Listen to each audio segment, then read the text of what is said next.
Herru, langt og strangt ferðalag, hvernig var það? Þetta var allt í lagi. Ég var vanur að ferðast hérna en vissulega hefur verið betra að fljúga en förum ekkert að væli við þessu. Hvernig líst þér hans á hérna Álaborg og hóteli? Bara mjög fínt sko. Við reyndar vorum að koma á göngutúr, náðum ekki að æfa sem er ekkert frábært. Mér langar hrikalega að fara að æfa núna en vonandi ná að æfa seinni partinn. En þið takið bara vídeófundi í staðinn, eða ekki? Jú, ætli það ekki. Vídeófunda hætti Luka Kostic.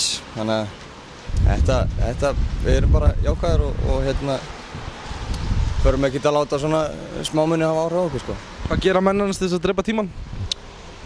Heyrðu, það er búið að koma upp einhverju hobbyrúmi hérna fyrir okkur, hobbyherbyggi fyrir okkur. Hvað er í því? Það er fótboltaspil, pókerborð, biljarborð, PlayStation.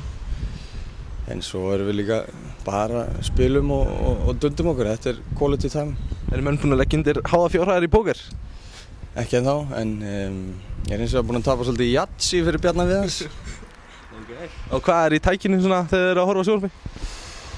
Það var nú bara DR1 í sjónvarpinu í gær og í morgun þegar við vöknum þá var nú einhver þáttur eldgosið á Íslandi. Að lokum, þú er nú þekktur fyrir að vera svona nokkuð talnaður. Ertu búinn að finna álitlega sólbaðstofu hérna í Álaborg? Herri, þetta er verið að vera talnaður. Herri, það var vissilega gott veður áður en ég kom til Íslands en ég viðurkenni það, ég er ekkert í bekkjunum sko.